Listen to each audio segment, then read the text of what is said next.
Tonight we're going to dive into a topic that we've been covering before, the Anunnaki. And our guest tonight is going to be Scott Allen Roberts, and he's the author of The Rise and Fall of the Nephilim, the untold story of fallen angels, giants on the earth, and their extraterrestrial origins. Now, as we get into this, what I would like to start off by doing is let's just read some passages from the Bible. And before I do that, I want to preface this. I find there's an interesting correlation between Scotty, we're going to be listening to tonight, and Zachariah Sitchin. I knew Sitchin personally on a professional level. We worked on a few things together.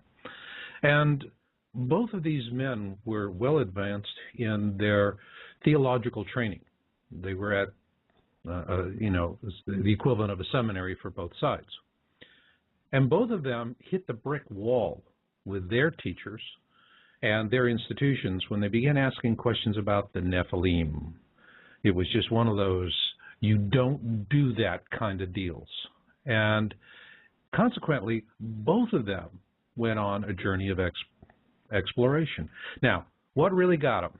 All right, well, I'm going to read this to you because I think it's interesting. And frankly, I'm reading straight from the page on Wikipedia of all places. And here they say the term Nephilim occurs just twice in the Hebrew Bible, both in the Torah.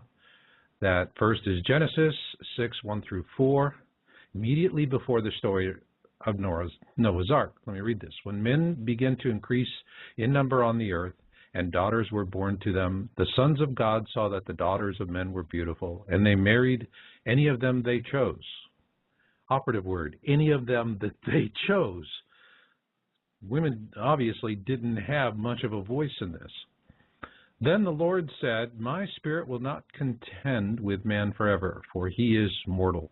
His days will be 120 years. The Nephilim were on the earth in those days, and also afterward, when the sons of God went to the daughters of men and had children by them. They were the heroes of old, men of renown. The second reference is in Numbers 13:32-33, where the Hebrew spies report that they have seen fearsome giants in Canaan. And they spread among the Israelites a bad report about the land they had explored. They said, the land we explored devours those living in it. All the people we saw there are of great size. We saw the Nephilim there. The descendants of Anak came from the Nephilim. We seemed like grasshoppers in our own eyes, and we looked the same to them. Wow. So, bottom line, the Bible's telling us that they go, yo, babe, you're mine, and that's it. I mean, it's right out of the caveman school of matrimony. Beat the woman on the head with a club, drag her into your cave, and bells will ring. All right? I'm sure you ladies out there are going, no, I don't really think that's how it works. All right.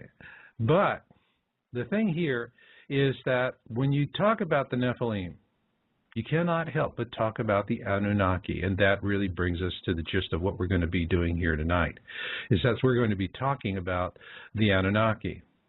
And a lot of folks have asked me over the years, why is it that I've really been focused on the sciences around proving the existence of Planet X, Nibiru, Destroyer, Frightener, it's got a lot of different names, and why I have sidestepped, for the most part, the issue of the Anunnaki. Well, I can tell you the principal reason was, while Sitchin was alive, I just considered it to be his pigeon. That was his ballywick, and leave him be to it. On the other hand, there was something else that I noticed, and it made me less interested in joining into the conversation, which seemed about competing ideas of who they are, the Anunnaki and the Nephilim. Is, for me, it always boils down to a real simple question. Once the music stops, who's left without a chair? Now, if we go back and we listen and read and investigate everything about the Anunnaki and the Nephilim, two things we know for sure: gold and women. Women, mentioned very clearly, all right, in the Bible, just as I've read it to you. Gold we know about also because it's what they use to repair their atmosphere. Now, for those of you out there going, gee, how can gold repair an atmosphere? Gold is a natural radiation shield. It's very good at it. If you look at our spacecraft that are out in space, they have a very thin gold foil. All right, and that gold foil has a tremendous amount of capability to resist radiation. If you look at a picture of an F-16 fighter, it's got a big bubble canopy that really gives the pilot an incredible view. But also these are high-flying jets. And so you'll notice that the canopy of an F-16 has a golden tone to it. It's because when they form the plexiglass, they actually embed gold into it so that the radiation that the pilots are getting at high altitude is not going to turn them into a big pile of cancer. So there's a real reason for having the gold. And obviously there's a reason for having the women. I mean, if we like Earth women, why wouldn't someone else? It seems to be a popular thing in the movies. And so I came across Scotty's book, and I have really been fascinated with how guys like Scotty get started, and they not only hit the brick wall inside of an institution, but then they push through that and they write a book, and they go start and talking about it, and they find an audience. It's quite an amazing thing. The curious thing for me is, why is it that even though this is mentioned directly in the Bible, in the Torah, this is a taboo topic for both Christians and Jews?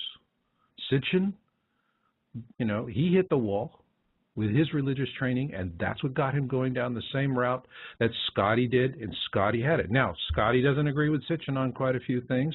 He's got his differences. Hey, that's fine. If everyone was in lockstep, well, then we'd be looking like Nazi Germany if we were all in lockstep. And that's the beautiful thing about democracy. We can and do disagree with each other, and we agree to do it in a civil manner. So as we get into this, I want to explain to you that when I record my interviews, I do them offline because it gives me a really good chance to get into a lot of depth with my guests. There'll be a lot of comments that I'm doing when we're recording the session that I take that out. It's superfluous for you. But you get everything the guest is saying, other than maybe I take out an occasional stutter. But whatever the guest is saying, it's 100%. You get all the words. Me, I trim down. That's getting progressively easier, too. But anyway, when we started recording this, and Scotty has his own radio show, both of us have professional studios, and we're very, very well adept at working with all the bandwidth issues and working with Skype and connectivity and getting a recording. And what we found was that this topic, which is really going to be talking about women and gold, seemed to have drawn the ire of someone, and we were getting hammered again and again and again, 5 times, actually 6 times during the recording session, that we were being disconnected, not only on Skype, but then we tried doing it on landline phones, AT&T, good old POTS, plain old telephone system. We were getting slammed there. And so it was Scotty's idea to just, hey, this is weird stuff. It doesn't happen to him. It happens to me. But he said, hey, let's incorporate it into the show. So now when you hear this dial tone, I'll play this for you. All right. When you hear that in the recording, I'm actually putting that in so that you can tell when the show's been interrupted. Doing Skype, we don't have the dial tone issue.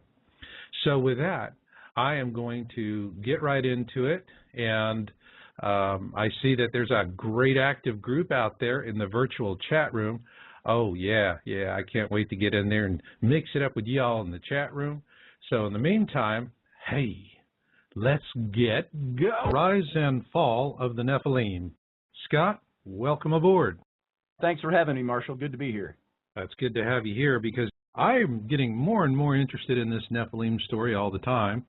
And your book is very challenging for people who have a purely biblical view, but it goes to the heart of the question. Does the Bible support the ancient alien theory? And for me, it's not so much about what's there, but what's not there. To me, The whole story of the Nephilim is like a picture puzzle. You know, you get it out of the box, you spread out all the pieces on the coffee table, and the first thing you do is you get those four corners, and then you work your way in. The problem is for doctrinal thinkers, people that are very limited in what they're allowed to read and think about it, for them, it's like trying to work that same puzzle, but with only one corner piece. Right. And the other three are hidden in another room, maybe even in another house, in another neighborhood, on another planet, in another reality, in another dimension. Okay. I can go along with that. Okay. I just had to be dramatic for a moment. Absolutely. But you're, to me, somewhat of a Gnostic thinker. You just follow the truth wherever it takes you. And yet you come from very, very conservative roots. So before we get into the interview itself, let's tell the listeners about your history and what brought you to write your book. Well, first of all, I like to challenge orthodox thinking, especially the kind of orthodox thinking about the Bible that I was raised with. Not just because I was some kind of rapscallion who needed to question everything and some kind of angst-ridden rebel, but I wanted to know answers to certain questions.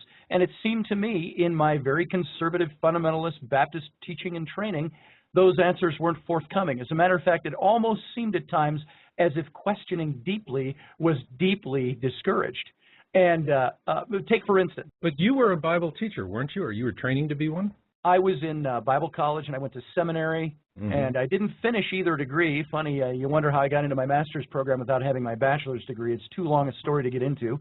But I had about 6 years collective training, and I went into youth ministry. So I was working in churches, working with high school youth and junior high school youth.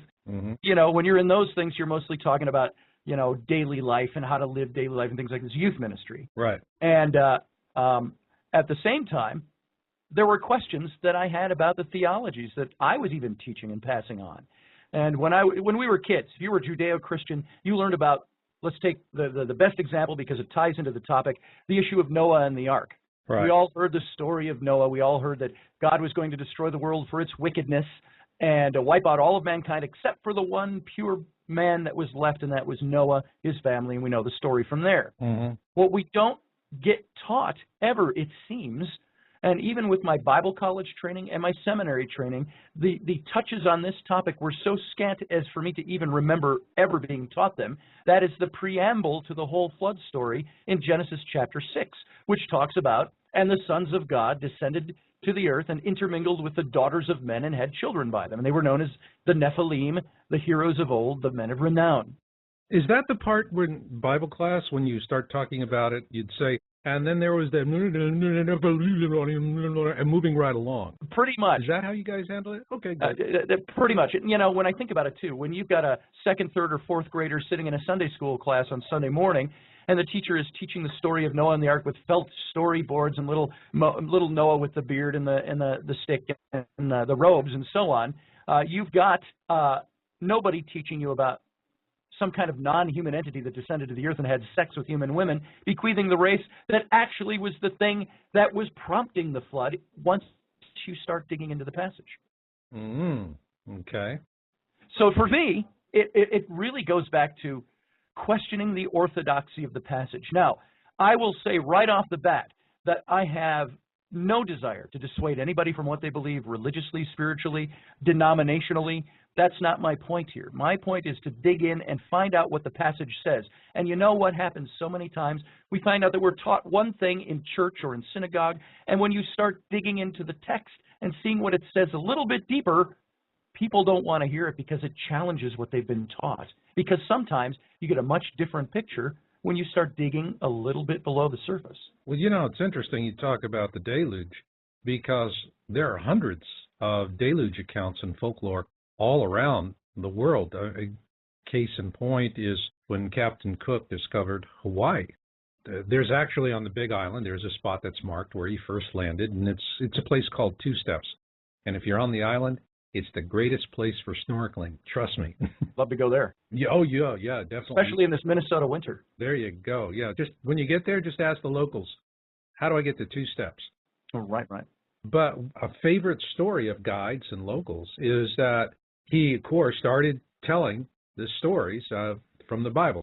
You know, you come pretty quick into Noah and the flood, and he was flabbergasted when the Hawaiians looked at him and said, Well, we already know that story. The only difference between your story and our story is we spelled Noah without the H.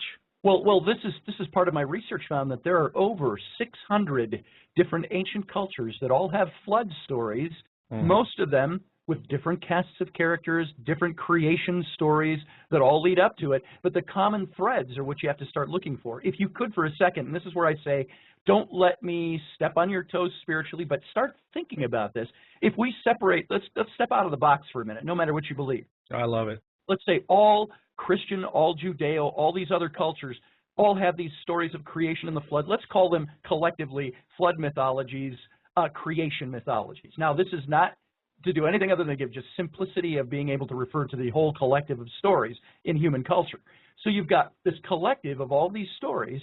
They all have different characters, different modes of events, but they all have the big watery deluge. They all have the one family saved or the one person saved and so on. But common to most of these stories, even though the names differ, the events differ, almost all the stories have some sort of non-human or spirit being that intermingles with human women and creates a race of beings bequeathed with human women, and that there is some deity or some superior power of some kind that gets really annoyed by this, and then I'm saying that lightly, and the result is the destruction of everything as a result of this act that was just the wrong thing to have done on this planet. And so what you find when you step out of the pictures, you go, wait, if there's all these different cultures that all have these different stories, 600 plus of them out there, dating back thousands of years, what do you do with that? You say, well, the first thing I can note is it probably was one of two things. It was either some ancient religious council where they all got together from all these different countries. Well, Scott, we got you back from that, and we have had a tremendous amount of trouble getting this interview. You have a professional studio on your end, and it seems once we get a few minutes into this interview, we get clipped. And this has happened 5 times now. This never happens to me. Does it happen to you? I have never had this happen during an interview, but I'm going to tell you this. I remember while I was writing this book, I'm digging into things. I dig into not just the old stories, but I dig into demonology a bit with this. I dig into non-human entities versus angels. And something I found, I commented to somebody during the writing of this, I felt so exhausted at one point with thinking through some of these things that I said, it seems to me, I said, I don't want to over-spiritualize things. I'm a fairly pragmatic kind of guy, but I feel like there's some kind of spiritual attack going on. And, if you will, when we talk about these things and say, I believe that this and this and this happened, then something weird happens in life. It's almost like if we don't believe that there is some connectivity, it's almost like we're saying, well, I don't believe anything supernatural could have happened back then either. It's something fantastical. There are huge events that happen to human history, and this is what this book is all about. I'm just approaching it from the theological standpoint, but there is definitely, I feel, resistance. Well, in all of the times we've had these interruptions, about the point where you get to, I guess I could call it Earth Girls Are Easy. Extraterrestrials mating with women. And by the way, Scotty, I anticipate we're going to continue having some more of this interference as we're going on. Maybe so. So for my listeners out there, if this interview gets these jumpy spots, it's because Scotty and I have just said, you know what, illegitimi non corvundum. Don't let the bastards grind you down. There it is. So we're going to explore Earth Girls Are Easy and anything else we're going to talk about. And if it takes us 59 gazillion segment interviews that we've got to string together like pearls, I'm more than happy to do it. Fantastic. Me too. All right. Arr. Now I'm really curious to find out why somebody doesn't want us to have this conversation. Right. Well, it's interesting. I can jump way ahead on this just to give what I think might offer a little bit of an explanation. Now, by the way, I think about conspiracies, but I'm not conspiratorial. I am not paranoid in that sense that, oh, somebody's out to get me and stop this broadcast. I don't think I'm that important. But I will tell you this, spiritually speaking, there was a passage in the New Testament where Jesus himself said, as it was in the days of Noah, so shall it be again at the coming of the end times. And what this is all, he actually said at the coming of the Son of Man, but it's the coming of the end times. And this is what I believe is going on, is that there is spiritual interference. There is this whole book, Marshall, is about interference in the human race. whether it be, and it's one coin with two different sides. It is a spiritual interference by spirit beings. It is a physical interference that took place by non-spirit beings but non-human entities. And so either way you look at it, you got to decide, what am I going to believe? And this gets back to your original question of me, is what got me thinking along these lines is that I had all this training in school, Bible school, seminary, I was in ministry, and I had questions that were unanswerable. It seemed within the context and the framework of my denomination, if I asked certain questions, I would get told the same answer with a couple of different aspects of it. It was always the answer, you're a troublemaker. And it was either, it was a very seriously cast charge at me, you're making trouble here, so shut up. Or it was a seminary professor with kind of a wink and a nudge, you know what I mean, kind of, you're a troublemaker, and that wink and a nudge meant, and we both know there is more to this text than our systematic theology tells us.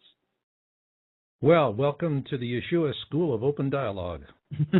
Look what he went through. He was up against the status quo. They didn't like that. Absolutely. So anybody that's up against status quo today, I think you're walking closer to Yeshua, at least what he had to go through. Well, I would hope so. Yeah, I mean, it's the only thing that makes sense. Well, there are times with this book, I have come out of this saying, I said it rather flippantly and tongue-in-cheek. I said, when I finished the book, I said, wow, I'm going to be criticized and hated by Christians, Jews, scientists, ancient alienists, skeptics, and everything in between alike. And I said that rather tongue-in-cheek because every one of them is going to come up and say, well, why didn't you talk about this? Or how could you present God in that way? Or, hey, you omitted this fact or that fact. There's going to be all kinds of criticism about this because, you know what, my book, I like to call it Nephilim light, because if were I to write the exhaustive concordance on this thing, it would be 10 volumes. So I also like to say, I'm just adding another apple to the apple cart. And somebody out there listening to this might have another apple to add to that cart. This is my take on certain theologies. I'm writing it from within that theological context, and at the same time, I think offering up a few things that are different, even though the story of the Nephilim is not new. You know, Zechariah Sitchin obviously talks about the Nephilim and the Sumerians at great length, but I really want to stay outside of the Sitchin view of this and really focus more here in terms of the biblical interpretation of what's going on. What I get from your book is that if you are willing to be a heretic, yeah, we're back, and what I'd like for you to do in the this sub-segment of a sub-segment is let's talk about real quickly what you came across in terms of the Council of Nicaea and how that changed the history of the Nephilim, the current prohibition against extra-biblical works that you discussed earlier, and also a bias against what people call the Jewish stuff. Okay. Well, I found in the study of this whole topic that there were, it seems to me, when you start reading the Genesis passage about the Nephilim, one of two things. The author of Genesis, who I establish in the book as being Moses, I don't think there's much reason to question that, even though the book of Genesis obviously has many hands in it, in its authorship, especially the parts where Moses is writing about historical data. You have, in these texts, I believe, a choppy version of Hebrew. You've got, if this indeed was written by one hand, you start reading the book of Genesis, and when you get to the account of the Nephilim in chapter 6, the account of the Nephilim is in a totally different hand. It's in a totally different, choppy, almost edited-looking version. It would almost be like, again, one of two things. Somebody else came in and wrote it later, or Moses or the author himself was just paraphrasing a different source, which we do find, by the way, when we go to the book of Enoch, which is not canonical scripture. It was booted out of the Bible in the Council of Nicaea and other councils of Constantine in the 300s. What you've got is accounts that look choppy, that hail to other books like Enoch, and Enoch gives the same verbiage in its text, except it expands it into chapters as opposed to just a handful of verses like Genesis.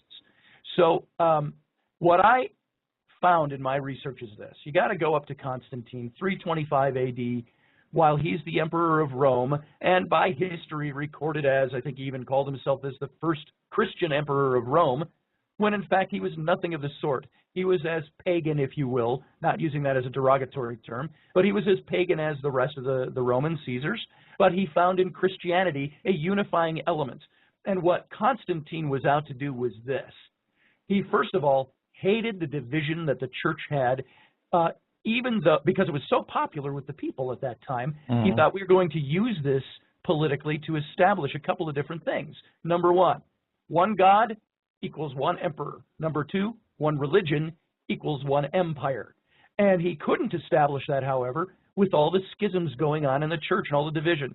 So basically, you've got the emperor of Rome convoking these councils and, in a sense, looking at them. You can almost see the subtext here in history of Constantine almost leaning forward and saying, and we will find unanimity, won't we?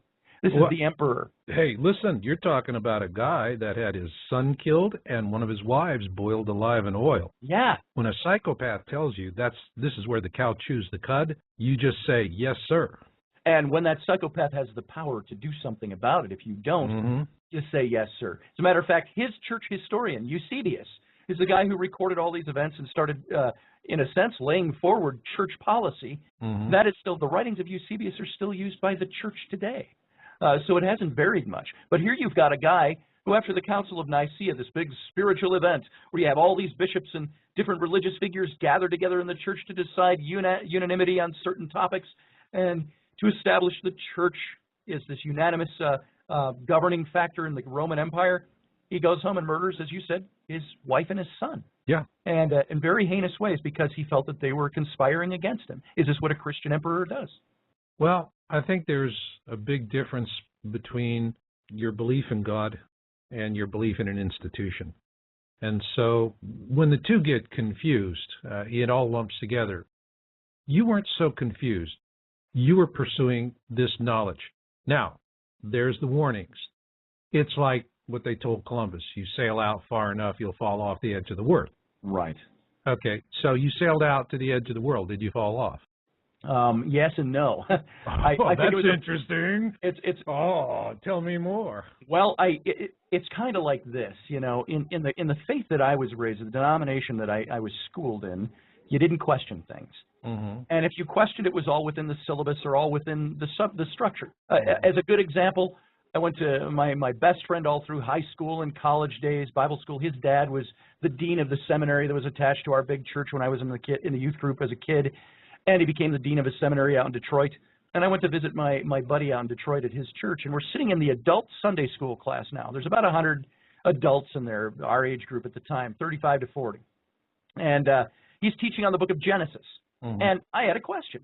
And I came from a church where we sat around tables and we threw everything out. We bantered, we laughed, we talked, and we divided the word of truth, as the Bible says. We wanted to learn something, so we questioned things. Well, he's teaching, and I had a question, a sincere question about what he was teaching, and I put my hand up. As my hand started to go up, my buddy caught it out of the corner of his eye, grabbed my arm, and pulled it down. And I looked at him and I said, "What are you doing?" He goes, "We don't ask questions here." And I said, well, "How the hell do you learn?" And he was more appalled that I used the word hell as a cuss word than the fact that I was appalled that I couldn't ask a question. And so I remained quiet, and I didn't walk out or storm out. I was going to make a scene. But that is the cusp, if you will, or the crux of the denomination I was in. You didn't question things. And to question things meant, are you questioning the Word of God? So everything we were taught, the rule of practice we were told was, the Bible is my one foundation for faith and practice, and I do not sway from it, and I do not use extra biblical materials. If it's not in the Bible, it doesn't exist. And that's the way we were governed and the way we thought. And when I started questioning those things, that's when the problems arose. One of the first big questions I had was not even on this passage of the Nephilim. It was on the name of God. If you look at the Old Testament, there are several names throughout the Old Testament used for God. One of the ones used the most times, almost 3,000 times in the Old Testament, is the word Elohim. And the name for God was El, and the him was the suffix at the end of the word denoting singularity or plurality. Just like the word Nephilim, the word Nephal in the Hebrew means to come down, to descend, to leave one's estate for another, to change place. Im just is the suffix that denotes plurality. So those who came down, those who fell, so on. With Elohim, El is the name of God. Him is that plural suffix which stands for plurality. And it's literally translated, the word means God of many gods, or God among many gods. And when I first learned this, I thought, what does that mean? And I started digging into it, and of course we were taught, and said, well, this means it's the God with multiplicity of powers and majesty. It's like a monarch. You hear monarchs all the time that would say, well, we will bestow this act upon our people, speaking of themselves, plural. Well, the only problem is that the word Elohim is used both plurally and singularly in the Old Testament, depending on the context of the passage. Right. So you have to start digging into the etymology of the words. It's like our English word deer. You can say, I see a deer standing in the front yard. I see a herd of deer standing in the backyard. And so you found that Elohim stood for God speaking of himself, people speaking of God in a singular. You also found it where God himself uses the word to speak of a plurality. It was even used as a word to describe the man who was selling false idols made out of wood, clay, and bronze out of his tent, the Elohim collected in his tent. And this leads me, this was one of my first big questions, is God a plurality or is God a singularity? Well, if it's plural, it's referring to the Trinity. And I hate to disappoint you Trinitarians, it doesn't say that in any of the passages in context. It never says that this plurality of God means three essences of God. As a matter of fact, you find God in Psalm 82 and in a couple of other places referring to, it says, and God or Elohim stood in the midst of the Elohim. And he said, you are all Elohim, you are the bright shining princes of heaven. It's a plurality he's speaking to, the divine council in that context, which comes into a description of the Nephilim later on as we get there. So I started questioning things by some very simple things. What does this word mean? Why does God speak of himself in the plural? Why is it even in the English in the book of Genesis, like the fall of Adam and Eve? It says, and God was speaking and he said, they have eaten of the tree of the knowledge of good and evil. Let's us not let them eat of the tree of life, lest they become like us, like gods. So that was one of my first big questions. All right, hold that thought. Let's come back for the second segment, and let's really then dive into the big question. Who really are the Nephilim according to the Bible and the extra-biblical works you've been using in your research? Me hearties, we're having a Nephilim time tonight. I think he's a hoot. I really am enjoying this interview. And we have got a caller from Oregon. Patrice, you're on the air. Hi, Marshall. Hi. And you'd called in, you had a comment? Fire away. Yes.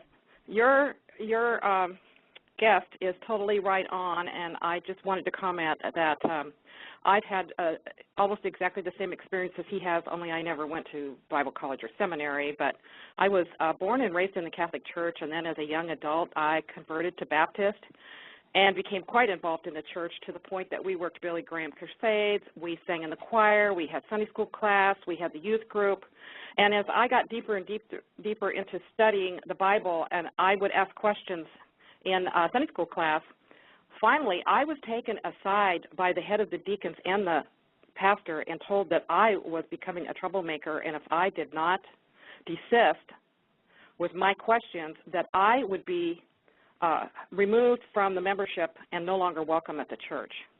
Well, at that Patrice, point, I left. How did you feel when they said that to you and you left? But I mean, it made me angry. It made me angry because I felt like I felt disillusioned because I felt like they had the answers, and that I was within my rights to be asking the same questions that your guest has just been talking about, where it says, let us confuse their language and let us make man in our image. You know, all those same questions were the questions I had. But, you know, they did me a great favor because I went on after that and became a student of not only the Bible, but I have studied the history of religions. I've read all Ditchkin's books. You know, I've just done a very intensive study, and it has been a long path, but I have learned so much, and I am so grateful, and I think it's wonderful that you're having this man on because he knows what he's talking about, and everybody in the audience should really listen carefully to what he has to say because I have spent many years, this is clear back like in 1966 that I left the church, and I have studied intensively ever since then, and this man knows what he's talking about. He's right on so far. That's excellent. That's excellent. Let me ask you a question. In terms of how you feel your relationship to a divine creator, Yahweh, I mean, since you have been on your own and you're sorting this out on your own, has it changed one way or the other? Well, it's changed tremendously, and I do have to say that I did go through a period of time a couple of years ago where I would say, pretty much lost my faith, mainly because I had been indoctrinated into Jesus Christ as personal Savior, And then as my studies went on, and I certainly don't want to offend anybody in the office because everybody has their own path to walk, and my path is not necessarily theirs. I can only speak from my own experience. I can tell you my audience is very well offended in general about everything because I am already a born-again heretic. Go ahead. Okay. Well, I found that I could no longer accept a lot of what I'd been taught as a quote, Christian, and so I did lose my faith for a while. I even pretty much quit praying, and then finally I just came to the point that I realized that even though I had to discard a lot of the illusions and thinking that I had been indoctrinated with, not only in parochial school as a child, but in the church as an adult, and I had to move forward, and I did realize that when I looked back on my life, I could see there is definitely a divine creator. He has always taken care of me and miraculously helped me over and over again. And once I got over thinking of God in human terms, you know, like we like to think of God, well, you know, God has a body and he gets mad and he's happy and he punishes and, you know, he rewards. And once you get past all these human terms, the way we like to interpret God in human terms, once we get past that and realize that, frankly, God is way beyond and more wonderful and awesome than anything we could think of him in human terms, it really restores your faith. And I've become quite excited about, and it sounds corny because just things like, you always know that, you know, God is in everything because he created everything. But when you really think about how the God essence is in everything, you're constantly surrounded by God. And once you really internalize that concept, you're never alone again. It's like I never fear death anymore, never fear death. I mean, I'm here and I have a mission to assist people, you know, with the coming things that are going to happen. But if something happens and I somehow don't survive, I'm not the least bit worried about it because I know that life goes on. You know, I exist outside of this shell that I'm occupying right now. And so, if anything, my faith has been greatly expanded. It's just that I had to undo a lot of brainwashing to get here, but it was worth it, and it's been a wonderful, exciting path. Okay, and if you will go to my website, yowza.com, go into the Humanities section, you can just search on the article about the meek and why they inherit the earth. I have an article there. I think it'll be a real treat for you. Patrice, I have really enjoyed your call. We've got 2 more in the queue, and we've got a lot of show coming up. Thank you so much. Well, that's great, Marshall. I appreciate being on. I just want to let you know that I not only have followed you for since 2009, but I'm a member of your Planet X Town Hall, and I follow you religiously, and you have just done wonders for me. I really appreciate your devotion to mankind and everything you've done to try to inform us of what's happening. Thank you for making my night, Patrice. Have a good evening. Thank you. Bye. You too. And see you on the board. I'll see you on the board. All righty. Okay. All right. Bye. Bye-bye. And we're going to go foot free here, and we've got a caller coming in from 631, and for you caller in the 561, you're next up in the queue. Hello there, caller in the 631. Could I have your name, please? How are you doing? My name is Sidney. Hey, Sidney. Yes, I've been a scientific researcher for over a decade, and I've read about 7 different holy books, you know, from the Torah, a couple of versions of the Bible, the Quran, the Bhagavad Gita, the Popol Vuh, and definitely it does point to aliens, and not just 1 or 2, but factions of warring aliens that surprisingly enough to some do sacrifice and eat people.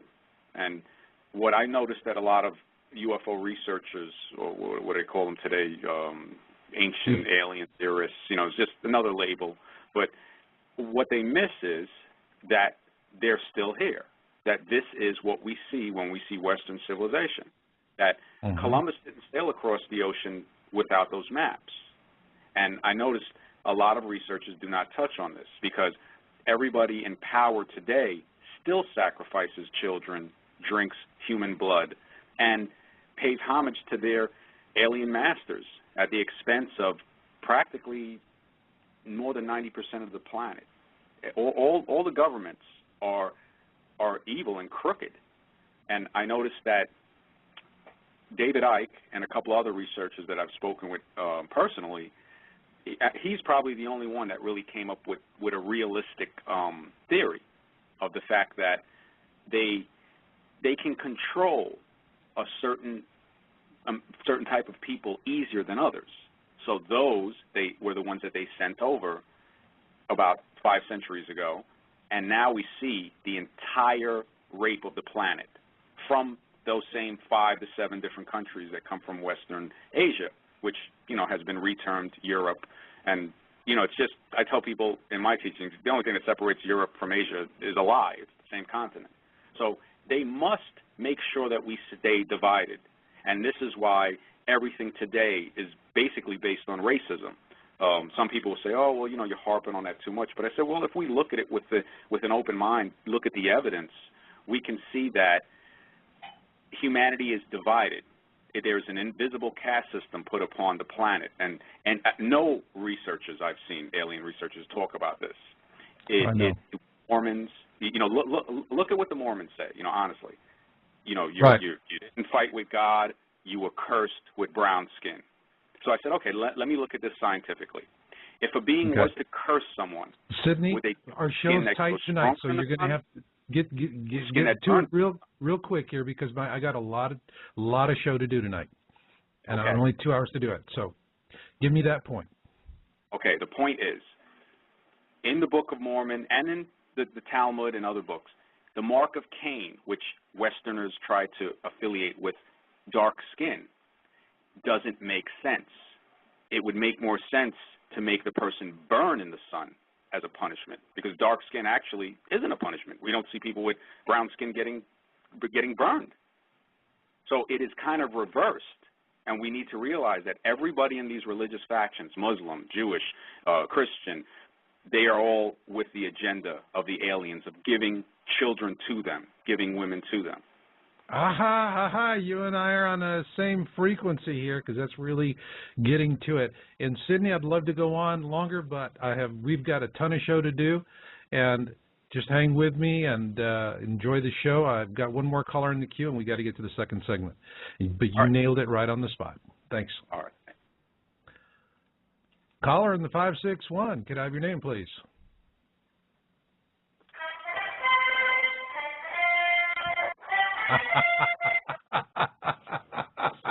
I think that sounds like Robert Ryland.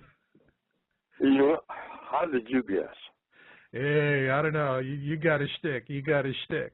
So how you enjoying it? This all sounds like me. Yeah.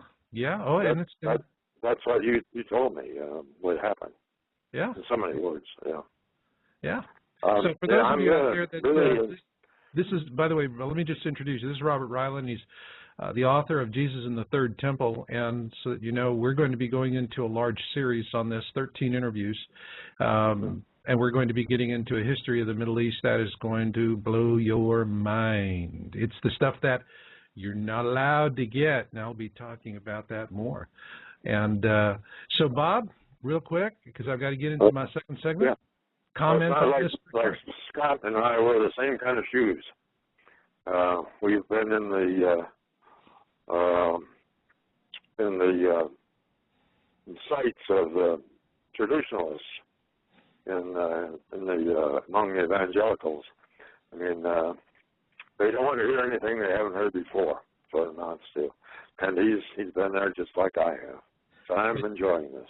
All right. Well, you know, there's a lot of faiths that have it. Zachariah Sitchin, you guys could sit and drink a cup of coffee together and have a lot of yucks, although he's not with us, but still the same, though. He hit the same wall. And then you did, that got you to go above. All right, Bob, stick with me, and I'm just going to do a quick segue here back into segment 2, because we've got some long segments. This show is recorded. It went long. So hang with me, Bob. Okay. One real quick comment before we get into the second segment, folks, about diversity. My favorite species on the planet is the redwood tree. I live amongst redwoods, and I love them because they have an interlocking root system, and I know that my house is just going to bounce up and down in the earthquakes instead of going from side to side, which means I'm less likely to be wearing my ceiling when the shaking stops. And here's an interesting thing. We all know how many chromosomes humans have. Do you know a redwood has 66 chromosomes? And it's from 11 different parents. And it's that kind of diversity that has given that species endurance over time. How much time? I want you to think about this. When the Chicxulub impact, 65 million years ago, took out the dinosaurs, probably after they already had one foot in the grave, at that point, it was the dominant species of the northern hemisphere.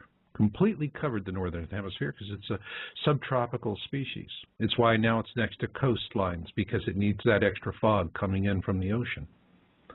But the species, if you go back to its earliest roots, was already somewhere around 140 million years old when that impact happened.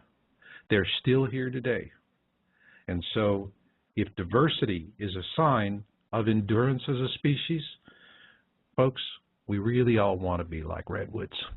Now, I'm moving on into Seg 2, so hang with me because it's just going to get better. I often say to folks when they tell me about how they're now seeing all of these things, tell me, was coming into awareness for you like being slapped in the face with a dead salmon and there you were, spitting scales and wondering how you got there? And to a person, they always say the same thing. Yeah, that really describes it. Now, folks, that is awareness. And there's no comfortable way to deal with it. But there are ways that you can help people ease into it with less stress, considerably less fear, and more importantly, with hope. That was one of the reasons why I produced my video, The 5 Stages of Catastrophism. And that is really based on what I had written about in my book, Indigo ET Connection, many years ago. And with ET Connection, what I'm talking about is the role indigo children will play in contact with extraterrestrial races during the coming tribulation, because this is a consistent drumbeat theme. We're going to be making contact. I also dive into this in my book, God's Child Covenant, Return of Nibiru. Now, both of these offer an interesting way for teens in particular to come to this and to see where they fit in the grand scheme of things. With God's Child Covenant, what you have is fiction based on fact. And it takes the kids through what will probably be a real-life situation. It's based in a triage camp in Los Gatos, California. And that's where people go to live or go to die, being resigned to either fate. And the lessons there are very clear. For example, the sexes need to face this equally. If we lose all the social advances that we've seen in the last half-century, now what happens? Well, all you have to do is see what the plight of women and children is in places like Afghanistan, where they're chattels. They're really not human beings, and the women are trapped in arranged marriages that are so horrific they set themselves on fire to escape them. The result is you have tribal societies that cannot generate their own technology. They're clever, and they can use the technology they steal, beg, or borrow, but they don't have the ability to do it on their own. And that's because when a man subjugates a woman or a child, he must first subjugate himself to a greater evil. And this is the lesson these old tribal cultures have yet to learn. But it is core to the message of both God's Child Covenant, Return of Nibiru, and Indigo ET Connection. So consider these books for your teens, and perhaps even a spouse who likes adventure novels and something light reading that's tangential, but not direct, as a way to gently immerse them into their own awareness. And with that, let's move on to the interview. Well, Scotty, we're just going to keep going as far as we can and get her interrupted, and we'll come right back like a couple of bronc riders. There you go. We just don't know when to stay down. All we're doing is we're going to start talking and see if we can hang on for 8 seconds. That's it. There you go. So instead of us talking about the 3 corners that are missing, which we did a good job of in the first segment, let's put all 4 corners on the table. All right. And then you work it in from there. How's that? Okay, that sounds good. Rock and roll. All right. Well, let me say this. As we talked about at the beginning, my take on the Nephilim in this book was to study the topic within its theology, its theological framework. And then I used some outside sources to establish some of my case. But mostly I'm trying to establish in this book a thread of logic that falls behind and beneath, and this is the subtext to the scriptures that are there. I have found, as I mentioned with all the questions I had, I found that there is a subtext that exists to all the stories we find in the Old Testament that revolve around these characters. And when there is a subtext, a story, an encoded message starts to come out, you say, wait a minute, why was that encoded? And then why did Constantine kick some of the books that talked about it out of the Bible? These are the things that started governing my putting together the framework for the Nephilim. Now, I mentioned the book of Genesis, chapter 6, it talks about the story of Noah's flood. But it begins with the account of the Nephilim. And it talks about how in those days the sons of God, or as it's known in the Hebrew, the Bene Ha-Elohim, and we talked about Elohim in the last segment, the sons of God descended to the earth and intermingled with the daughters of men and had children by them. And they were known as the Earth girls are easy. Earth girls are easy. Now, for many years, these beings were thought to be, and I'm going to set up the framework here. These beings were thought to be fallen angels because of the word Nephilim, which meant to fall. But what they're forgetting is that Nephilim means that's the descendants. That's not the Bene Ha-Elohim. That's the descendants of the Bene Ha-Elohim, and human women are known as the Nephilim. The fallen, the ones who came down, the ones who left their estate. And in a way, I kind of liken it to an Irish immigrant coming to America. You can say the Irish immigrant who comes to America, his children are known as Irish Americans, and eventually the original immigrants become to be known as Irish Americans as well. So I think it's a title that got stretched across both the parents and the offspring, but the offspring was where it began. Now, the Bene Ha-Elohim, who came down to earth and impregnated human women, you go over to you don't find a lot about them, by the way, in the book of Genesis. It's almost like a mention. It's like, whoa, Moses, or writer of Genesis, whatever you want to call him, why did you just throw that wild thing out at me here, but don't give me anything to go on? Got a question. Yes. Do you think it was a sloppy retraction or a redaction?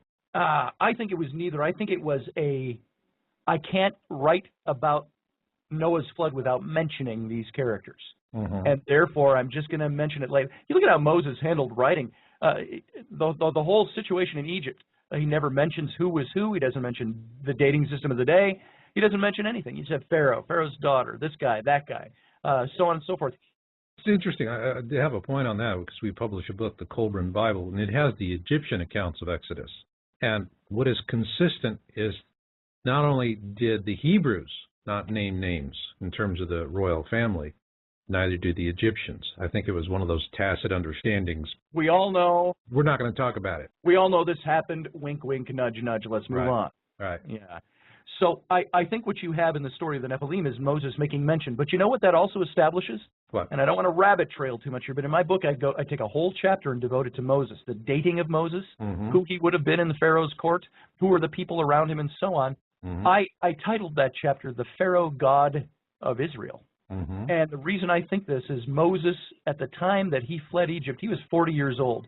You tell me any 40-year-old, even in our culture, where age was a factor, where age is not as much of a factor, somebody for 40 years being established in one thing and then changing their minds is a pretty big thing. Moses didn't have any kind of conversion. Moses fled Egypt because he murdered somebody, and it said the Pharaoh was out to get him after that. And the big question is, why did Pharaoh care what Moses did if he was a nobody in Egypt? He wasn't a nobody. He was a somebody. And so what happened there, you've got Moses, when the Bible says he identified himself with his people, I think the book of Hebrews in the New Testament extrapolates faith and applies it to Moses. I don't think Moses did any of those acts by faith. I think they are called acts of faith afterwards. Moses was an Egyptian pure and through. And when he wrote the book of Genesis, after he had become the leader of Israel 40 years later, he is bringing with him all the military training, all the royal court training, all the education that he grew up with, all the theology he grew up with. And I find Moses is establishing himself, I believe, without a shadow of a doubt, that Moses was being groomed to be the next Pharaoh because of the people who are around him in the historical record. And you got to fill in some gaps. I realize there's some speculation involved, but I believe I know exactly who he was and when he was. And if this is the person he was as he was living in Egypt, he would have grown up with the stories of the Ogdode, the creation myths of the Egyptians. And you see the Ogdode philosophies, if you will, theologies, sewn and intricately patterned in and throughout Hebrew tradition as Moses established it. Just as Paul established first century Christianity, Moses established Old Testament Hebrew or Jewish religion. So you've got Moses now who wrote about this stuff, and he wrote about it for a certain reason, and he omitted things for a certain reason. And I want to just say one thing about Moses, then I'll move on, because we're not talking about Moses per se in this whole interview.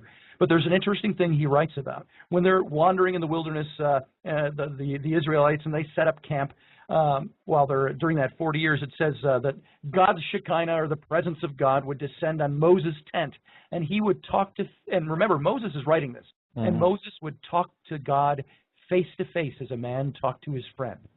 Now you go 9 verses later in the same exact chapter, and Moses is laying down the law from God, and no man can see God's face and live. What was Moses establishing there? Was he establishing, I'm more than a man? What was the sin that he committed that, according to whoever picked up the pen after he passed away and finished his book, what was the sin he committed that God didn't allow him to go into the promised land? He equated himself with God. So what was Moses falling back on? His education in the royal courts of Egypt, being groomed as a pharaoh. And what was the pharaoh? The pharaoh was the pharaoh god of Egypt. And Moses, I think, was establishing himself as the pharaoh god of Israel. And this all ties into why he wrote the things the way he did, and why he talked about the Nephilim and their intermingling with the children of men the way that he did. And even in his passage, there's something very interesting here. When we learned about the Noah and the Ark story, we always learned that Noah was the man who was chosen. Why? Because he was the only righteous man left in his family. And so God chose him. But what it says in the Hebrew is not righteous. It says Noah was the only pure-blooded family left. And it makes great emphasis on stating, it even states it this way in the English, and we always washed right over this. It says Noah was a man who was chosen because he was pure in all his generations. And all we attributed that to, that's just an emphasis on how righteous the man was before God's eyes. No, wrong. Thank you for playing. In the Hebrew, it states emphatically that Moses, or I keep interchanging Moses with Noah, that Noah was chosen because he was righteous before God, but because he was pure-blooded and his generations were pure from creation to where he stood at that point. Meaning, why is that important? Because there was something about the Nephilim, the sons of God, coming down, impregnating human women, creating a race of hybrids known as the Nephilim. There was something about that Noah needed to come across to the reader of the text and the listener to the story as being pure-blooded, that he was not part of that race. And something I found in my study of all of this, and this is where I get back into the theological point of view, is that if you look in the book of Genesis earlier on, the whole Garden of Eden scenario, the serpent, get into that in a minute and establish why I say this, is that there was a need to establish the kinsman redeemer, the Messiah, who was first prophesied at the scene in Eden with the fall of man. And the first messianic prophecy is given, and then God says, and there will be enmity between the seed of the serpent and the seed of the woman, or the seed of mankind is what that meant. And that is because a dual seed in humanity was progenited right from the very beginning. Is that the serpent in the garden, it wasn't just a simple temptation, eat of this fruit, and God cursed everybody because there was just simple disobedience that took place. The whole scenario in Eden is sexual in its context. You start looking at the language. The serpent character, he's never called Lucifer or Satan in the text. That's attributed much later in the Bible. The text, if that was important, it never calls him that in the text. Again, Moses wrote this. The name isn't there. But the word for serpent was Nakosh, which meant trickster, bringer of knowledge, illuminator, bright shining one. This is the one who I believe all the verbs that you find, which are neutral verbs in the Hebrew, but the offering of the fruit, the taking of the fruit, the eating, the giving to Adam, it's subtexted, hidden and coded language for the sexual sin that Eve was impregnated by the serpent and also impregnated by Adam. She bore twins, which is very relevant when you look at all the other creation mythologies that are out there that speak of multiple births in the first family. And she bore these twins, Cain and Abel. One of them was of the seed of the serpent, Nakosh, and the other was of the seed of Adam. And it was very important that if the Messiah, who under the Jewish, or at least at that time, Hebrew understanding of the word, and still today, Messiah meant kinsman redeemer, a redeemer that would come from one of us. He could not be bequeathed from the line of Cain because Cain was of the impure mixed blood of Nakosh and the woman. He had to come from the line of Abel. And when you find Noah being traced back to Adam, you find King David, his lineage through the Bible, all those boring genealogies being traced back to Adam. You find Mary, the mother of Jesus. They had to establish that Jesus was of the throne of David So they trace her lineage back to King David and then back to Adam. Do they take it back to Adam through the eldest born, the Hebrew tradition, which was trace the genealogy through the oldest born, Cain? No, they took it through the lesser born, the second born, Abel. Why? Because there was no pure bloodline with the eldest. The pure bloodline was through the younger. And so Noah had to, in this story, be pure in all his generations because it was to be his offspring that would bequeath eventually again the Messiah, the kinsman redeemer. Okay.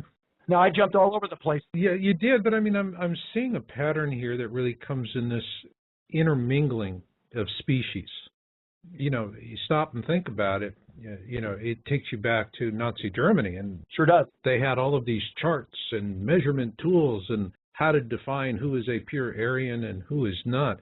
I mean, the whole emphasis on maintaining some sort of racial purity factors very heavily. And so what you're really doing here is you're making a case for that this is, if we take a lot of the allegorical judgments and pronouncements out of it, Right. what we really see at the essence is that there were some people who came here, mated with earth women, created bastards in terms of their purity, and so the way to deal with that was through cataclysm.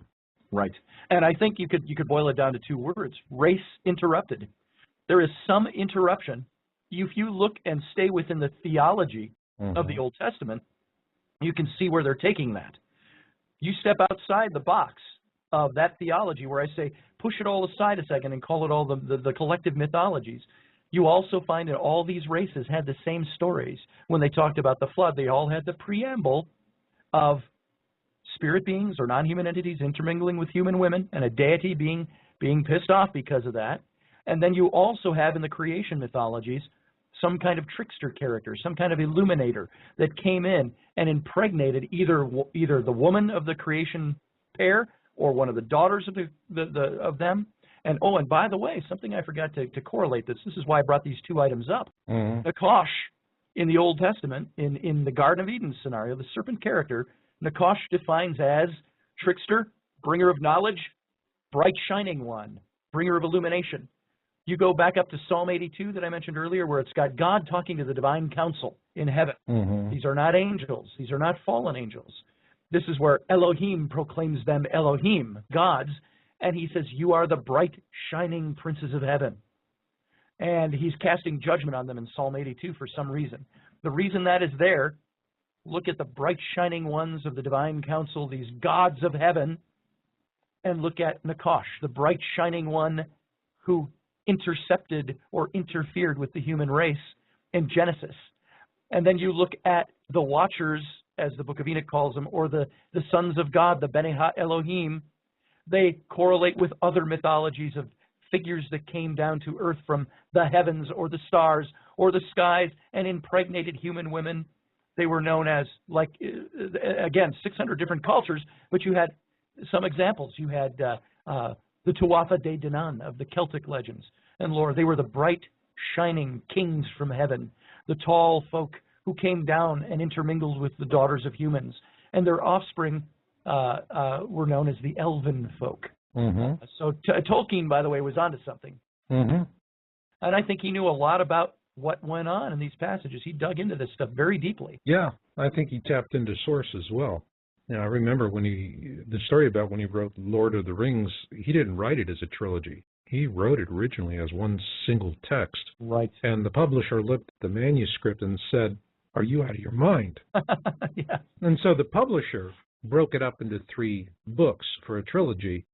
But in his mind, it was all one massive story. And always something like that really comes from tapping into source.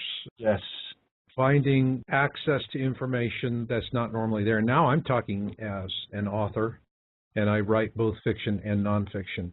But to have something like that, you have to have a vision of a story that big. And right, that's a tough thing. You really got to be good. You got to either do a lot of research or you got to be tapped into it. So when we come back in the next segment, what I'd like to do is finish up what we're talking about here, but I want to get into how this research has changed your worldview. Okay. How you feel your relationship with God has changed as a result of this, whether it's diminished or enhanced or is basically the same. And then, moving forward, what is the significance of this given our current situation? At the last break, I really enjoyed the calls, Patrice in Oregon, and Bob and Sydney. And for me, this is all a journey for truth and for answers. And frankly, folks, who am I to say whether my answers are better than your answers? No doubt they're going to be different in some respects, and in others they're going to be a lot alike. But I'll tell you what I'm about is I want you to know you're not alone. There's others out there who see things the way you do, and you're feeling the same frustration. And so, to Patrice and all of my folks out there on Planet X Town Hall, I want to share my most favorite music, and I want you to think about the lyrics of this song. Think about these lyrics, because when we come back for part 3, it's going to really be powerful. Strength. But what also gives me more strength are you folks out there that you're going it, you're doing it, you're marching to the beat of a different drummer. You got the guts to stand alone in your knowing if that's what it takes. And you're good people, you're kind, and you're compassionate. And I love you. I really, really do. And with that, we are going into segment 3. And this one is a long segment. That's why I've been pushing the show a little bit tonight. But it's going to knock the ball out of the park. A little bit about organized suppression by means of disinformation and propaganda, of knowledge that every man, woman, and child on the planet should have full and unfettered access to. Now, I'm talking about what is happening to our Earth, what is happening to us, and our future in terms of making contact with other races.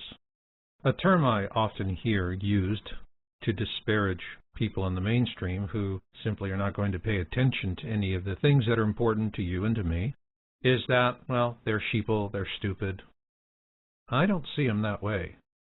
I see them as the largest collection of victims in the history of humankind. And they're not going to fare well, because all you have to do is look at films like 2012. If you watch 2012 the first time, yes, there's the visual Hollywood-esque eye candy with buildings falling and Los Angeles sinking into the sea.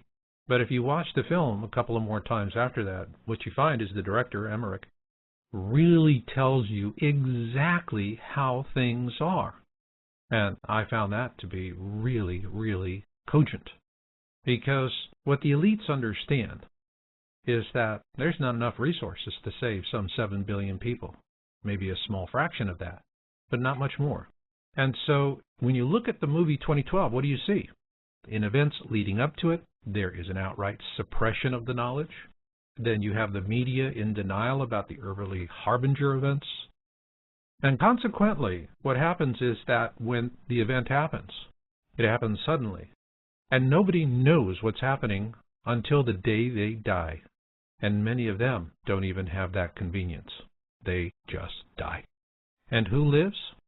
The 1% who have decided that the other 99% are just expendable eaters.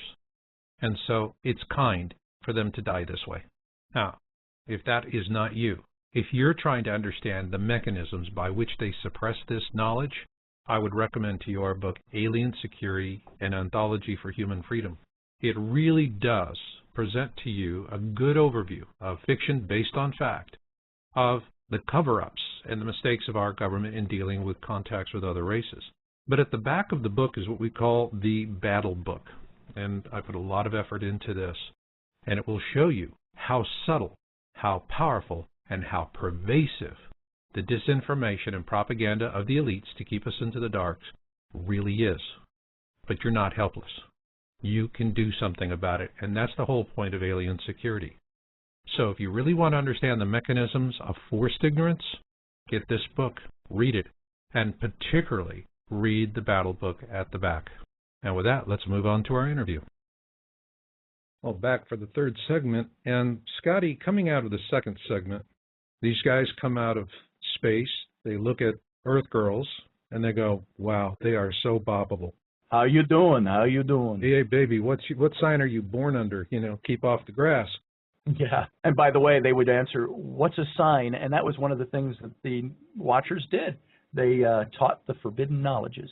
Yeah, there it is. So you've tapped into this, all right, and your book goes into really good depth for the readers. Out of curiosity, because, you came from a very conservative background where what you're talking about in this conversation was just purely unthinkable. Right. That's it.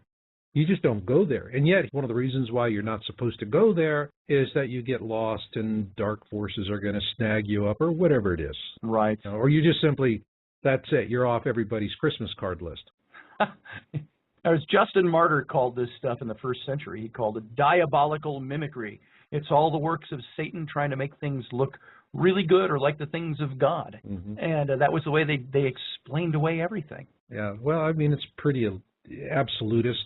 But let's just talk about you in your relationship with Creator, however you want to call it, Yeshua, God, Yahweh, whatever it is. I mean, how has it changed you as a Christian? How do you view yourself now?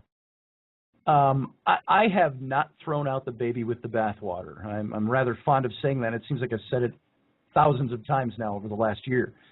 But sorry, but hey, man, it just comes. I guess we're just having this real continuing problem with dialogue interrupt us here. Yeah, I've never seen this so much. The only time that my internet seemed to go down so many times was when I was talking with Dr. John Ward out in Luxor, Egypt, about symbology or symbolism, mm-hmm. ancient symbolism leading up to the Cathars and so on. And we had 9 times in an hour conversation, the connection dropped. And it was very interesting. I don't know what you want to put to this, but my wife went upstairs as I was finishing that conversation. And as I said goodbye and I hung up, she noticed there was a white van, unmarked panel van sitting across the street. And as soon as I hung up, that van took off. Now, what does that mean? Maybe nothing. Maybe it was just a diaper delivery service, and he was taking a break. But we thought that was very interesting. And again, the big question comes up, who the hell am I that somebody would want to intercept or tamper with my connection? But I think you're dealing with topics here, and have been on your show, that some people don't want people to hear. Hey, listen, this happens a lot, and there's some topics, zero interference, nobody bothers me. But on something here where it starts diving into doctrine, so there's some of this old knowledge that folks just don't want out there. Right. But we're here, we've got this connection, and I want the answer to this question. How are you with God? My view of God is that God has changed for me. He is not the God that I grew up with. He is a God that is bigger and broader, perhaps more majestic, perhaps more dark than I had ever seen God before. Mm-hmm. You know, we were brought up in this evangelical style of Christianity where, oh, God is love, and God is there with his arms open wide to take you and take all your problems. And I do not wish again to poo-poo that notion. But I am finding that the God that I found in the Old Testament and all these writings about the Nephilim and these interworkings of the bloodlines and so on is a God that, if I may say it this way and pardon my crassness, he's a God that gives 2 squats about humanity. He made them. We are his to do with as he pleases. And as a matter of fact, we were even taught in our theology, in the Baptist theology, that we are nothing. We are zero. Our righteousnesses are as filthy rags, leprous rags before the eyes of God, as Scripture says. This is what we were taught. And I think, though, that God is bigger. He doesn't care much about humanity. But if you were to go to the theology of it, there's something to the kinsman redeemer. And God, if you will, my view of him is that he filters all of his activities with mankind through the kinsman redeemer. And that goes, again, to your orthodoxy of certain Scripture. Do you believe the Messiah has come? Do you believe he has not come? And I believe within the framework of Christian theology that God only views us through the kinsman redeemer. And this is why there was such importance put on it in the Old Testament, why there was such importance of staying faithful to God. Mm-hmm. So God to me is somebody that is much more distant than he used to be, mm-hmm. As God, as the God of the universe. I think there might even be different manifestations of God. I also believe that what we were taught in Judeo-Christianity, that the Bible is monotheistic, I think is not so anymore. When God calls other beings gods, they might be minor gods, but he's still calling them gods. He's still calling himself the God of gods. He's still referring to himself in the plural. The Bible does not teach monotheism. There is more going on outside the realm or the dimension or the thread of this reality, I think, than we can put our fingers on or understand with our biblical theologies or any of our theologies in this world. So in other words, what you came from was a very terrestrial view Yes. of all that there is. And now you have embarked upon a more cosmic view of everything.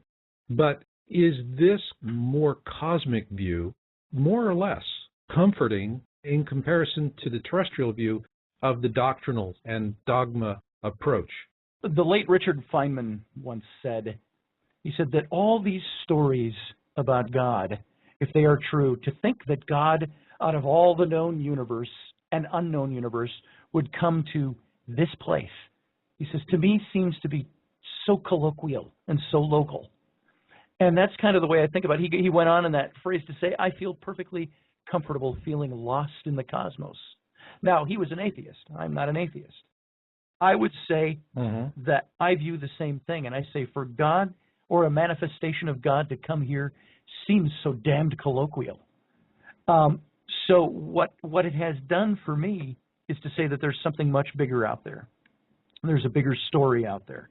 There are bigger things going on than humanity and our life on this little planet.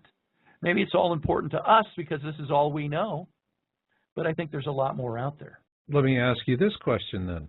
Do you feel that folks like you, I mean, let's be blunt. Sure. If this were a few hundred years ago, we wouldn't have the conversation. I'd be sitting in the town square watching you burning at the stake. Exactly. Now, probably I'd be burning on the stake next to your stake. Which one of us would be singing and which one would be screaming? There's a big question. That's right. Or maybe we'd be doing, remember Life of Brian by Monty Python? That Yes, always. Always look on the bright side of life. I love that scene. Yep. And the best part was the Suicide Squad. It was really... Yes. Anyway, Monty Python aside, though. When life serves up your gristle, just pucker up and whistle. So, yeah, that's where we are. And they had it. So you are delving into these things, and this information has come forth. Now, I have to tell you, I mean, I look at the teachings of Yahweh and Christianity, and if I don't see it connect, I see there's a whole invention of interpretation, because for me, Yeshua was born, raised, died a Jew. Yes. And he was talking to Jews, basically just kicking them in the butt. Right. And you could boil them down into 4 simple words for a simple statement. 4 words. That's it, the alpha and omega of everything he was doing and what he thought about and what he wanted for us, and that's just simply stop thinking like slaves. So now my question to you is, that was the seed of consciousness that I see Yeshua planted. All right. Are people like you the fruit of that tree? Yeah, I would say you've just introduced a new way to look at it for me, but I would have to say yes. I remember I'm a big proponent of some of the oddball apocryphal books and oddball writings and teachings out there because I want to know. I want to know where they came from, why they're there, and why they weren't included. Why were there 60-plus different Gospels and only 4 of them appear in our Bible? So I look at things like the Gospel of Judas, where according to that Gospel, at the Last Supper, Jesus takes Judas aside and says to him, you are the one who gets it. You're the only one who understands the deeper, darker mysteries, and that's why I must ask you to do what I'm going to ask you to do. Thanks. Sounds like a great graduation present. It sure does until you see the outcome of it all. Yeah. I believe that, yes, Jesus started something. I would never have brought it back to him, but in the context of what you're thinking, yeah, something started here. You got to think bigger. You got to think, what did Jesus say he came to do? He came to save the lost. He came to liberate the soul. And I believe that too much of our religion, too much of our spirituality captivates us in that negative sense of the word. It imprisons us. And I did not set out to write a book about philosophy or systematic theology. I set out to write a book about the facts as I saw them. And it turned into a book that spoke to these other things to say, look, do not be bound. If I could say there's one message I would bring out, the esoteric message of my book would be, Do not let anybody tell you what to think. Do not let anybody govern what you believe. You go out and dig that out and root it out. It takes work, and it takes time, and it takes effort, and it takes passion. But until you do that, you are swallowing somebody else's words. And don't live that way when there is so much more there. And all that proved to me as I researched this book was that a whole lot more exists than what I thought existed. And I would never have known it if I hadn't looked for it. That's right. And I think it gives great majesty to that seed of consciousness, which it couldn't be killed, couldn't be controlled, although they had millennia to attempt that. Right. But I see this knowledge coming around people who are waking up. And when I say that, stop thinking like slaves, how do slaves think? Slaves do what they're told to do. They all sit there and wait for the master to come home, and they're going to go, aha, I got it right, you got it wrong, I get to watch you get an ass whooping. Right. They squabble amongst themselves. They steal. They do all of this self-centric nonsense. But if, on the other hand, you're viewing yourself as co-creator and not as a slave, it puts a completely different spin on it. It certainly does. With that in mind, let me ask you a hypothetical, because when you're talking about the Nephilim, for my listeners out there, one question is lurking in the back of their minds is, what happens if there's a return of the Anunnaki? Right, right. Now, if there is a return of the Anunnaki, my guess on it is they show up, it's shock and awe, they just scare the piss out of us. Right. After which, they take all the gold and all the women they want and scoot, and following which, we just are beset by natural disasters that are going to wreak havoc for the planet. But let's look at that assumption that they come for golden women. The gold, fine, take it. What about the women? Would you say, okay, we should sacrifice some of our women to appease them, or would you say, no, you're not going to take our women, you're not going to take our men, you're not going to take anybody, get lost? Would you stand up and fight the good fight, or would you look the other way for the sake of convenience? I think if it came down to being a thing of something against our will, I would like to think that I would be the kind of person who says, even though I'm too old to go into the military, if our nation was attacked by another nation, what would I do? Where would I stand? I would like to think that of myself. I think I view myself as being very patriotic, and my patriotism goes beyond words. I believe it would be something that I would put action to what it took to defend my country and defend my family and defend my neighbors. Let's just... Scotty, we're getting more interference, and I'm hearing it come through. All right. Want me to just jump right into it? Yeah, let me kind of get to this one focus point. Okay. I see where you're going, but let's say, for example, it's not so clear-cut that the Anunnaki come, they want to take the gold and the women, and we're fighting them. What happens if it's presented to us in some sort of a fait accompli matter? In other words, saying, we need to do this. Our institutions are telling us that it's okay to do this, that it's okay to sacrifice these women to this cause, that for some higher aim, maybe they're going to take a faith to the stars or some other thing. So if it's coming from institutions that it's okay to give the Anunnaki the gold and the women, and the institutions are saying that, are you going to say, no, I'm going to be a Jedi rebel, I'm going to fight this? Answer me. Well, let me think about that for a second. I would say, first of all, I love playing in hypotheticals, and I love playing with fictional stories. I love that kind of stuff, in addition to the research I did. So I would say it's so hypothetical, I got to wrap my mind around it for a second. But I would say I would like to be somebody that would do the same thing that I would do if it happened to the United States of America and we were attacked by a foreign power. I would like to stand for my country and fight for my country. But what if your country's telling you not to stand and fight for your country? What if your country's telling you no? This is, hey, what do we see with globalism? Look at what's happening in our presidential campaigns. It used to be your donations would make a difference in terms of who was going to get elected. Now it's like you got all these billionaires that are coming in. It's a high-stakes poker game. Politics now reminds me of Las Vegas. You know, you got those baccarat rooms with the guys wearing the tuxedos. You know you're not going to walk in there with flip-flops and get serious attention. Right. Okay? Well, I think You know, it's a tough question, isn't it? It is, because it's one of those that makes you speak and think more, either more highly of yourself than you ought, or not as big as you think you should. I would say that I would want to be that kind of person that would be consistent with what I believe now, and say if that inevitable question or courses of action were ever thrust upon me, I would like to say that I would stand for what I believed was right and true. If that meant sacrifice, it meant sacrifice. How would I react if you put an added wrinkle on there? How would you react if your kids were the ones being held at stake?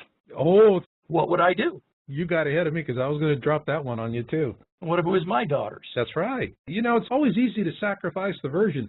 Kind of hard on the virgins and a little hard on the families. Right. But it always seems to work for the ruling elites. I mean, right. Honest to God, the more I look at this thing, I see this big Machiavellian picture forming in my mind with this whole notion of the Anunnaki returning. I mean, it'll be shock and awe, golden women, period.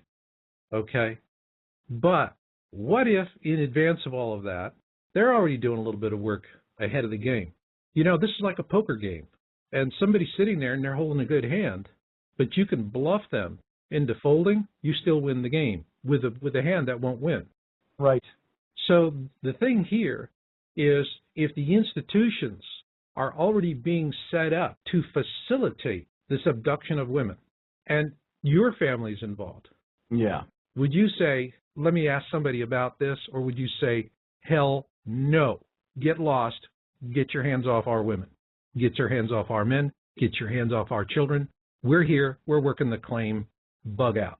Well, what did one famous man in our own American history say? He said, shall peace be sacrificed at the price of chains and slavery? He said, forbid it, Almighty God. I don't know what course others may take, but as for me, give me liberty or give me death.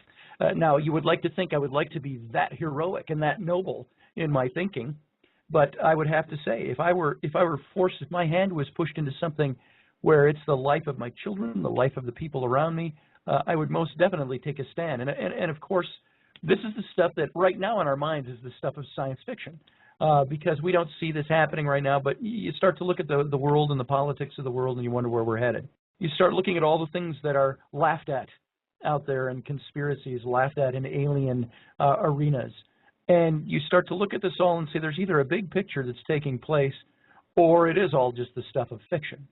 And that's what's so hard to decipher. So on that very hypothetical side, I would like to think that I would do what I would do in any case. If my family were, my country or my life or the people, my neighbors were threatened, I would stand for them and I would stand against the tyrants. That's the way I think. Now, another question. Do you feel that by this line of inquiry, you haven't stepped out of dogma and doctrine? All right. You burned the house down and walked away. Yeah. From their standpoint, okay? From their standpoint. From their standpoint. But would you trust yourself, having gone through this personal search for truth? You've written a book, and it's really about your personal search for truth. Has this enabled you to understand and to call the bluff? I think so. I've thought about that. Then that makes your knowledge dangerous. Maybe so. It makes your knowledge dangerous to who's running the bluff. And there you go. And, you know, I cannot say that there have not been times in my thinking of this thing over the months and the years where the tendrils of the old theologies slip in, the old doctrines say, you are tampering with the stuff of the devil, you know, and back off. And, you know, and I can say that I faced that. That's internal strife, internal struggle. Mm-hmm. It's saying I've hit kind of a new paradigm in the things that I'm thinking, and it's either there's something to it or there's nothing to it. It's flip side of a coin. I am either a reprobate, a heretic, and a backslider, or I've stumbled upon something that's new, but it's nothing new because it comes right out of the old. Mm. I don't incorporate a lot of imagination into this. That's why I took great pains theologically to stay within the theological substructure, because I did not want to wander out of that and say, I've made up this thing I think about God, and therefore I'm going to believe that now. And I think, by the way, that is one of the big dangers we all have, I think theologically, is saying, I think this way or I feel this way. Nothing wrong with those things until you have no basis in it or no basis for what you believe anymore. And so I say, if you're going to feel something or believe something, know what the hell you feel and what the hell you believe and why you believe those things. And if you're going to stray from something that may have been the norm, know why you believe that. Bring it down to the illustration of our country. If our country took the wrong turn and you wanted to stand against that turn, you better know what the hell you're talking about and why you believe what you believe. That's right. To be a revolutionary, do you think, I remember when my kids were little and I let them watch movies with me like Saving Private Ryan and Braveheart, and I remember the movie The Patriot. And there was a scene where the colonial army had a couple of representatives coming into a church and announcing, "Pardon us, minister, we would like to announce to your church we're raising arms." And I said to my kids, I said, how would you feel if we were sitting in church one day at the big old such and such evangelical free church on the corner of Main and 7th, and we're sitting in church, and all of a sudden a couple of guys with machine guns walked in and said, "Pardon us, pastor, we want to talk to your congregation. We're raising arms against the United States government. Would you come in with us?" And I said, that brings it down to the practical. You know, what would you do if that really happened? And you have to say, I have to know what I believe if that moment ever came. Same thing with all of this stuff about doctrine versus spirituality versus theology. You got to know what you believe. But I think that knowing starts with questioning. It starts with curiosity. Like, starts with seeking knowledge. What do they say? Wisdom is applied knowledge. It's the outcome of applied knowledge. And so you say, how do I get to wisdom about these things? It's having curiosity, asking the questions, sticking my neck out, asking the questions, maybe even turning my back or closing the door or moving into another room, figuratively speaking, of my theology or the things I've always believed, and saying there might be something more to this or something different to this, but I'm not going to go there just because I want some whimsy of thinking of something different. I want to go here because I'm finding out there is something different. Okay, final question. Now, I find a lot of doctrinal thinkers, and I'm talking about religion and science. Science has a lot of golden cows. But with doctrinal thinkers, there's always a curiosity. So they walk out to the edge of their belief systems, and they look over the edge to see what they see. And most will do that and run right back to the center of their belief systems and crazy glue their butt with 4 gallons of crazy glue, and that's it. But then there's a few that get out to the edge and just say, you know, I'm going to go parasail this. You jump off. All right. You obviously parasailed. And final question. Has this given you a greater sense of inner peace and connection with life, everything that's around you, than you had before? Are you more or are you less peaceful inside as a result of this knowledge? I am more peaceful in the sense that I feel like I'm discovering something. But just like the people who discovered the New Worlds, Columbus, not even Columbus, go back here earlier than even him, there was this great joy, ecstatic piece about discovering something, but then there was that fear of stepping that first step onto that shore and out into that jungle, not knowing what's there. So I think, to me, I've discovered the New World. Have I explored the New World to its fullest yet? Nope, that's going to take time. So there is peace and there is joy and there's a lot of fun, but at the same time, there's great intrepidation that I do it the right way and that I don't just go with whimsy, that I go with what I can establish. That's right. The more you know that you don't know. That's right. That's a saying we've had for a long time around here. The more I know, the more I don't know, fill in the blank. I think the best way to explain who and what is an independent thinking researcher is just ask them, and the answer is always going to be the same.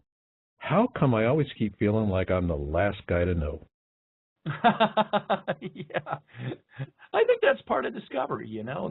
Yeah. And frankly, if I can speak theologically, yeah, I don't think God's given us all the answers. I think there's certain things that are absolutes in Scripture, but I also think that there are things that God said, there it is, go play. Go dig. Go dig. If you want to be in my sandbox, you got to dig. There it is. All right. That's a good note to end it on. I look forward to the next time we get together. This has been a really great interview. Thanks. It's been a lot of enjoyment for me in this too. I appreciate it. Even the varied stoppages of our show, the interruptions, the statics, and all that, and it made it fun. It made it worth. Damn it, I'm going to finish this.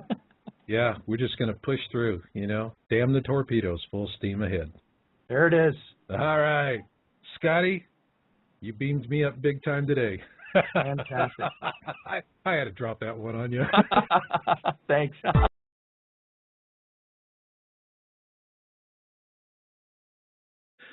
Tonight we're going to dive into a topic that we've been covering before, the Anunnaki. And our guest tonight is going to be Scott Allen Roberts, and he's the author of The Rise and Fall of the Nephilim, The Untold Story of Fallen Angels, Giants on the Earth, and Their Extraterrestrial Origins. Now, as we get into this, what I would like to start off by doing is let's just read some passages from the Bible. And before I do that, I want to preface this. I find there's an interesting correlation between Scotty, we're going to be listening to tonight, and Zecharia Sitchin. I knew Sitchin personally on a professional level. We worked on a few things together. And both of these men were well advanced in their theological training. They were at, the equivalent of a seminary for both sides. And both of them hit the brick wall with their teachers and their institutions when they began asking questions about the Nephilim. It was just one of those, you don't do that kind of deals.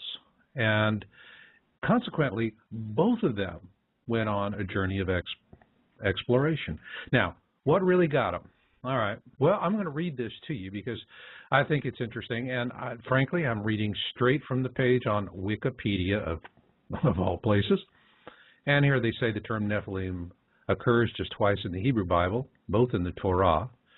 That first is Genesis 6:1-4, immediately before the story of Noah's Ark. Let me read this. When men began to increase in number on the earth, and daughters were born to them, the sons of God saw that the daughters of men were beautiful, and they married any of them they chose. Operative word, any of them that they chose. Women obviously didn't have much of a voice in this. Then the Lord said, my spirit will not contend with man forever, for he is mortal. His days will be 120 years. The Nephilim were on the earth in those days, and also afterward, when the sons of God went to the daughters of men and had children by them. They were the heroes of old, men of renown. The second reference is in Numbers 13:32-33, where the Hebrew spies report that they have seen fearsome giants in Canaan.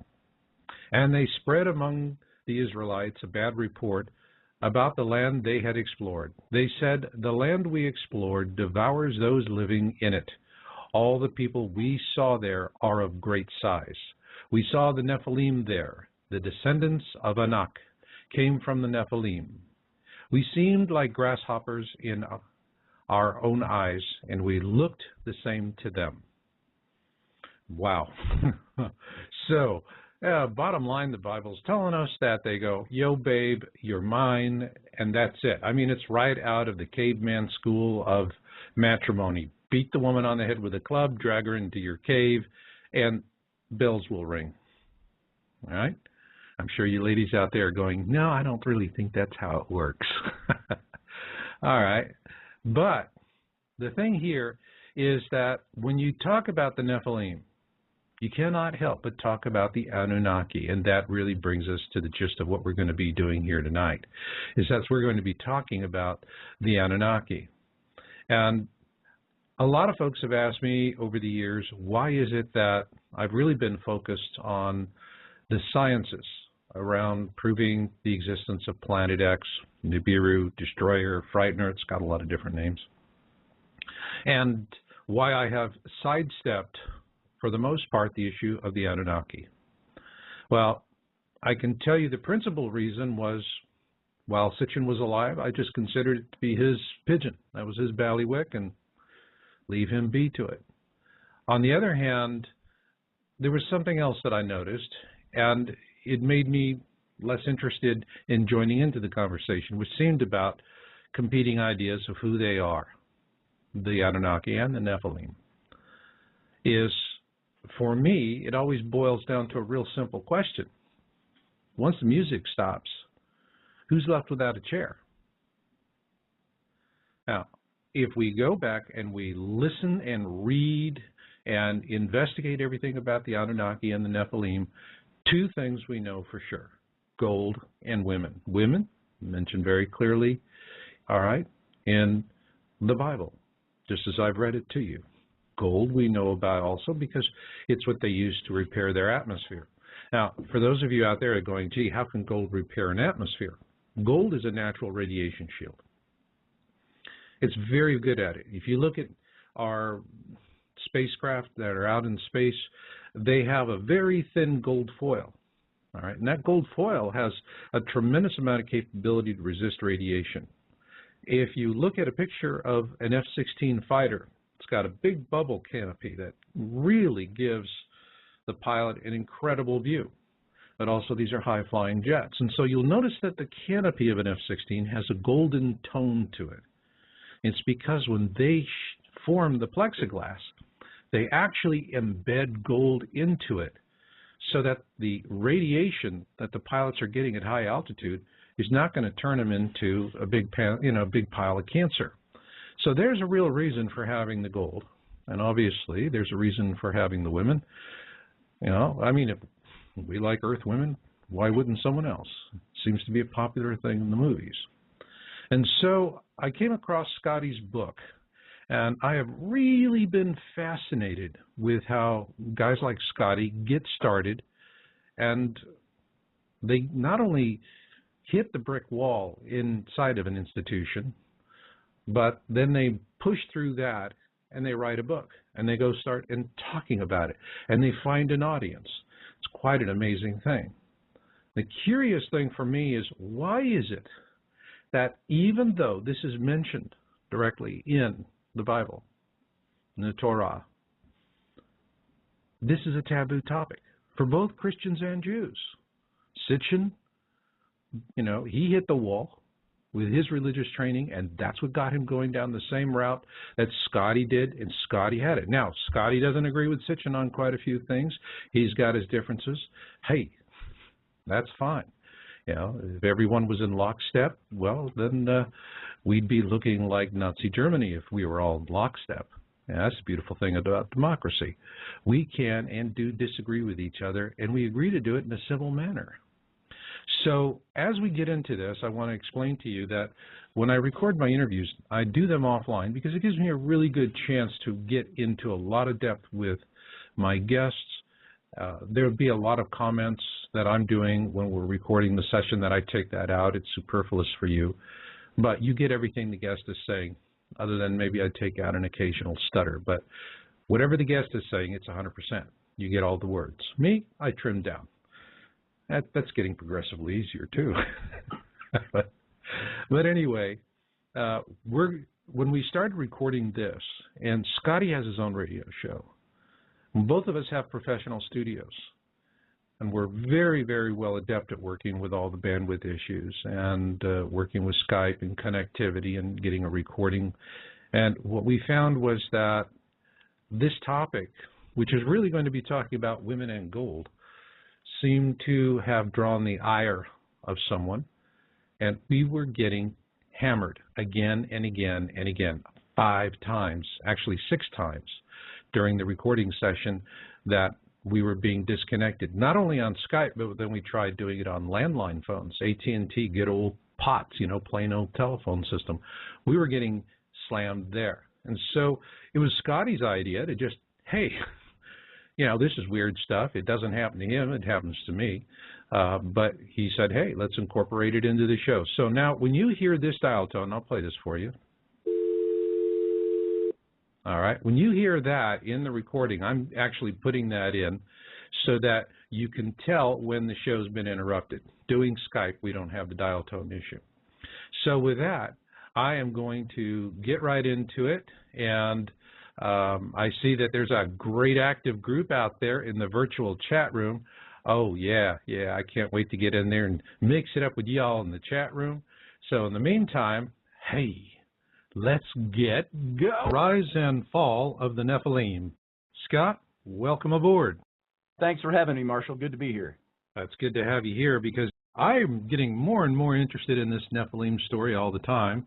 And your book is very challenging for people who have a purely biblical view, but it goes to the heart of the question. Does the Bible support the ancient alien theory? And For me, it's not so much about what's there, but what's not there. To me, the whole story of the Nephilim is like a picture puzzle. You know, you get it out of the box, you spread out all the pieces on the coffee table, and the first thing you do is you get those four corners, and then you work your way in. The problem is for doctrinal thinkers, people that are very limited in what they're allowed to read and think about it, for them, it's like trying to work that same puzzle, but with only one corner piece. Right. And the other three are hidden in another room, maybe even in another house, in another neighborhood, on another planet, in another reality, in another dimension. Okay. I can go along with that. Okay. I just had to be dramatic for a moment. Absolutely. But you're, to me, somewhat of a Gnostic thinker. You just follow the truth wherever it takes you. And yet you come from very, very conservative roots. So before we get into the interview itself, let's tell the listeners about your history and what brought you to write your book. Well, first of all, I like to challenge orthodox thinking, especially the kind of orthodox thinking about the Bible that I was raised with. Not just because I was some kind of rapscallion who needed to question everything and some kind of angst-ridden rebel, but I wanted to know answers to certain questions. And it seemed to me, in my very conservative fundamentalist Baptist teaching and training, those answers weren't forthcoming. As a matter of fact, it almost seemed at times as if questioning deeply was deeply discouraged. And take, for instance. But you were a Bible teacher, weren't you? Or you were training to be one?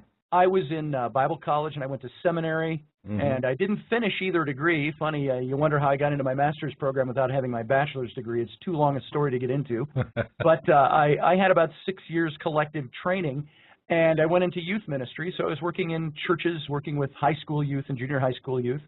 You know, when you're in those things, you're mostly talking about, you know, daily life and how to live daily life and things like this, youth ministry. Right. And at the same time, there were questions that I had about the theologies that I was even teaching and passing on.